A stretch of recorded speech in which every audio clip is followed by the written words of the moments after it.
नमस्कार मंडळी, सहर्ष स्वागत आपल्या या चॅनलवरती. आपण वाचत आहोत वॉरन बफे, लेखक अतुल कहाते. प्रकरण 7, मिसेस बी आणि बर्कशायर हॅथवे. कुठल्याही कंपनीमध्ये गुंतवणूक करण्यापूर्वी ज्या प्रश्नांचा वॉरन बफे अभ्यास करत असे, त्यांच्यापैकी एक महत्त्वाचा प्रश्न म्हणजे त्या कंपनीचा प्रतिस्पर्धी बनण्याची वेळ आपल्यावर आली तर काय घडेल आणि आपल्याला ते आवडेल का? यासाठी आपल्याकडे भरपूर भांडवल, मनुष्यबळ आणि इतर सगळ्या सोयी उपलब्ध आहेत का? अशी कल्पना करून तो या प्रश्नांचा विचार करत असे. अशाच विचारात असताना 1983 साली बफे नेब्रास्का फर्निचर मार्टमध्ये शिरला. प्रचंड मोठ्या आकाराच्या या दुकानाची मालकी फक्त 4 फूट 10 इंच उंचीच्या व काहीशा वाकलेल्या 89 वर्ष वयाच्या रोज ब्लमकिन या स्त्रीकडे होती. नंतर बफे कायम तिला मिसेस बी असंच म्हणायचा. एखाद्या तरुणीला लाजवेल अशा उत्साहानं ती आपल्या सहकाऱ्यांना कामाविषयीच्या सूचना देत होती आणि लहान मुलांची असते तशा एका छोट्याशा गाडीत बसून दुकानामधल्या वेगवेगळ्या भागांमधून फेरफटका मारत होती. या बाईशी काल्पनिकरित्या स्पर्धा करायची हिंमत आपल्यात नाही, असं बफेला जाणवलं.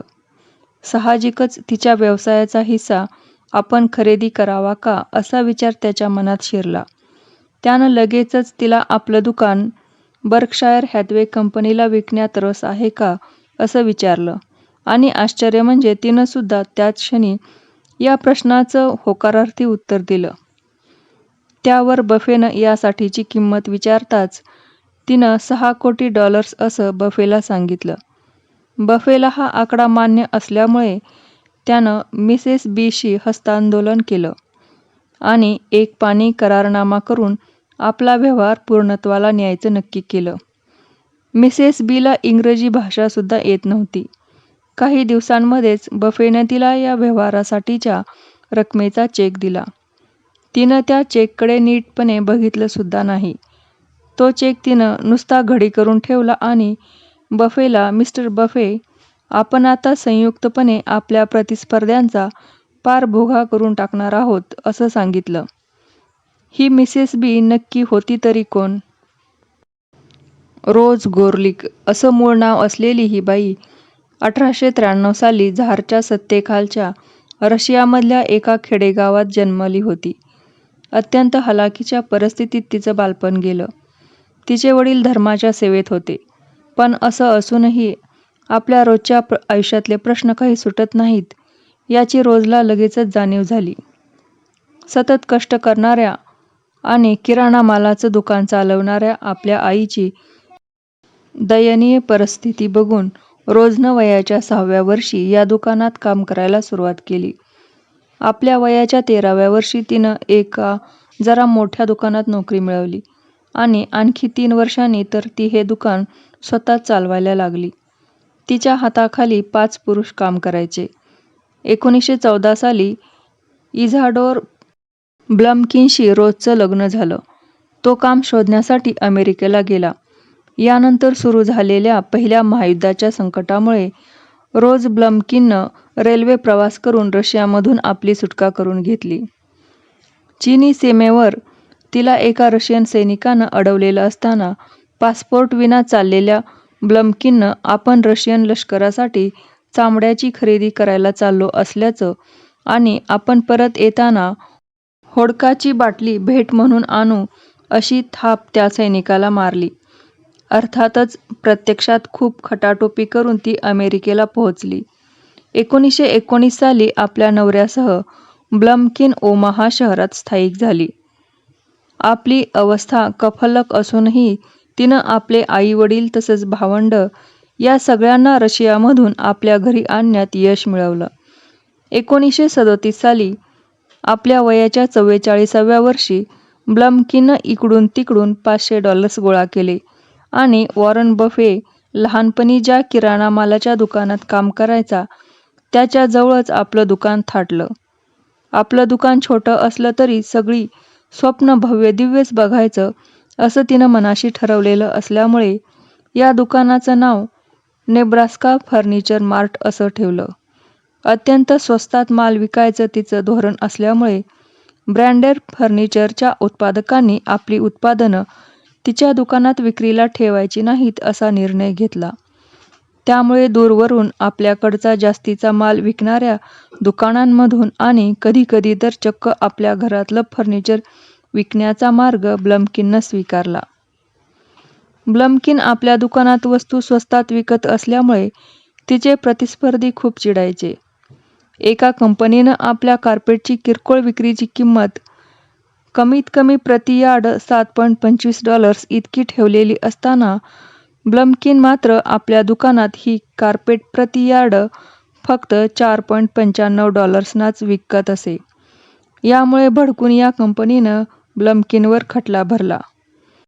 पण निकाल तर ब्लमकिनच्या बाजूनं लागलाच आणि शिवाय हा निकाल देणाऱ्या न्यायाधीशानं पुढच्याच दिवशी ब्लमकिनच्या दुकानातून $1,400 किमतीची कार्पेट विकत घेतली. एकूणच मोठ्या प्रमाणात खरेदी करून खरेदीच्या किमतीत सूट मिळवायची आणि थोडा नफा कमावून ग्राहकालाही कमी किमतीचा फायदा मिळेल अशा प्रकारे विक्री करायची असं ब्लमकिनचं सातत्यानं धोरण राहिलं. आपल्या कामातून ती कधी सुट्टी घ्यायची नाही आणि आपल्या कर्मचाऱ्यांनी आळशीपणा केला तर त्यांनाही ती चांगलीच धारेवर धरायची.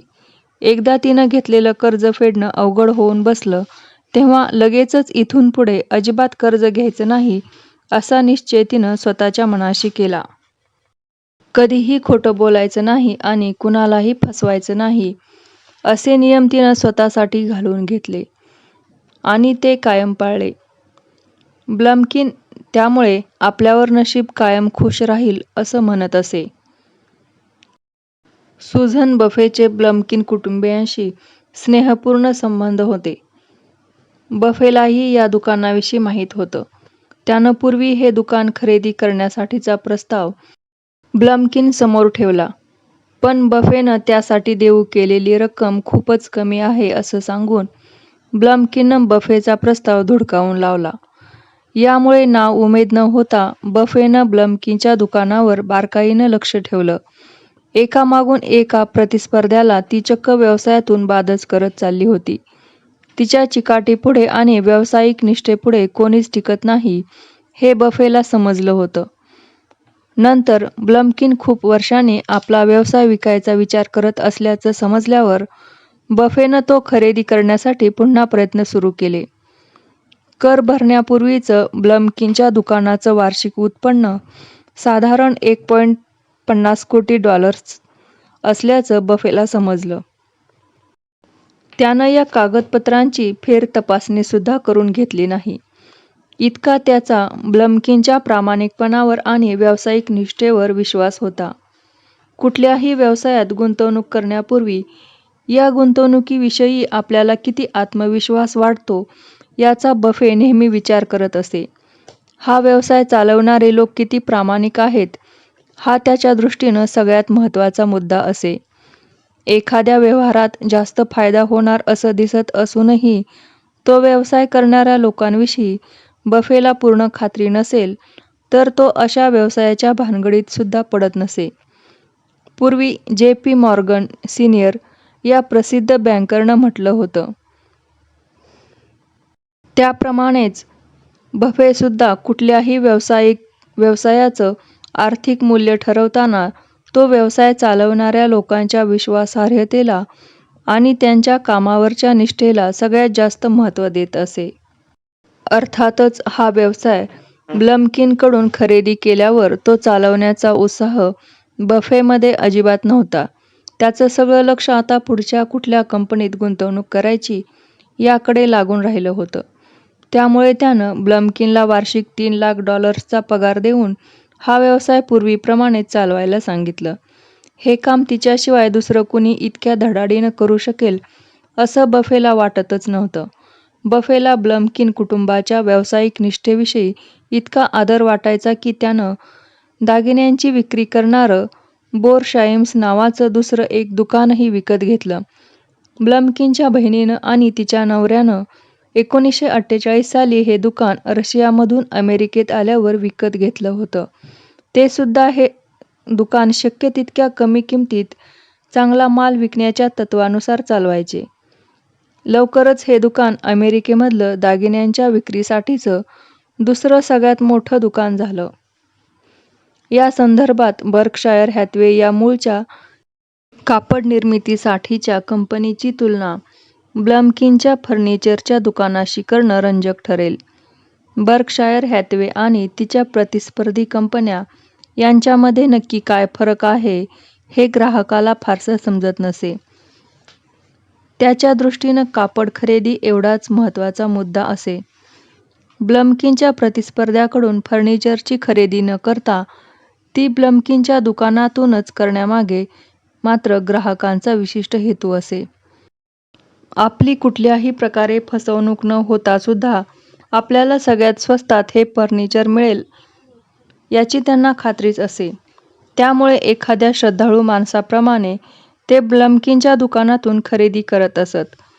तसंच बर्कशायर हॅथवेमध्ये भांडवली गुंतवणूक खूप मोठ्या प्रमाणातली होती आणि ती दीर्घकाळ तशीच कायम ठेवावी लागे. तसंच कुठल्याही प्रतिस्पर्ध्यानं आपल्याकडच्या यंत्रसामुग्रीमध्ये सुधारणा केली किंवा त्यात कुठल्याही प्रकारची आधुनिकता आणली की बर्कशायर हॅथवेलाही करणं तसंच भाग असे. इतर सगळ्या प्रतिस्पर्ध्यांना स्पर्धेत टिकून राहायचं असेल तर हेच करावं लागे. साहजिकच शेवटी एकूण कुणालाच यातून कोणताच फायदा मिळत नसे. कारण सगळ्यांचा खर्च जवळपास एकसारख्या प्रमाणातच वाढत असे. ब्लमकिनच्या दुकानामधलं फर्निचर मात्र विलक्षण वेगानं विकलं जात असल्यामुळे तिचं भांडवल विनाकारण दीर्घकाळ गुंतून राहण्याचा प्रश्न नसे. बर्कशायर हॅथवे कंपनी चालवणारा केन चेस अत्यंत प्रामाणिक आणि झपाटून काम करणारा माणूस होता. त्यानं सातत्यानं आपल्या कंपनीच्या कामकाजात सुधारणा करण्याचे प्रयत्न केले.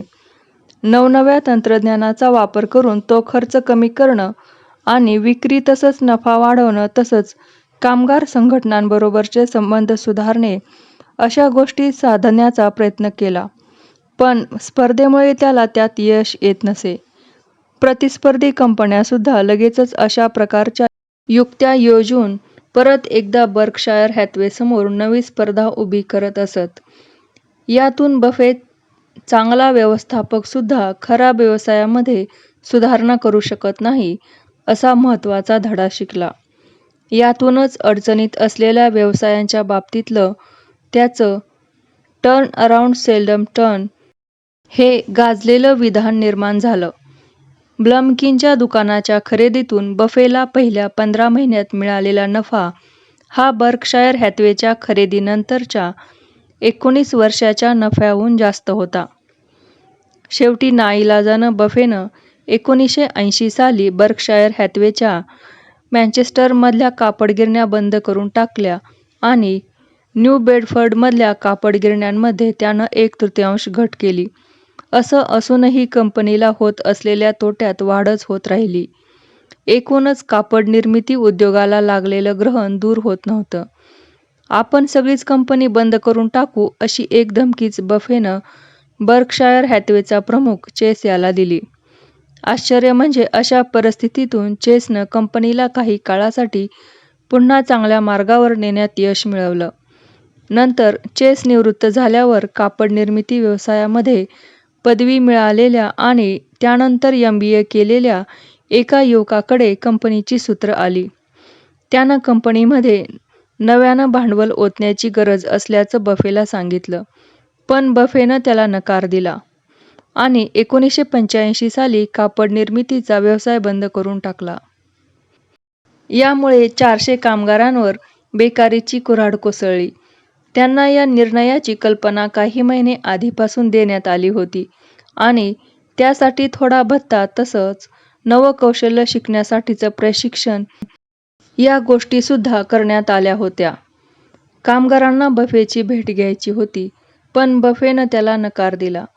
कामगारांवर बफेला कुठल्याही प्रकारचा अन्याय करायचा नसला तरी त्यांच्याविषयी प्रमाणाबाहेर जिव्हाळा किंवा कणव बाळगायचं कारण नाही असं त्याचं मत होतं.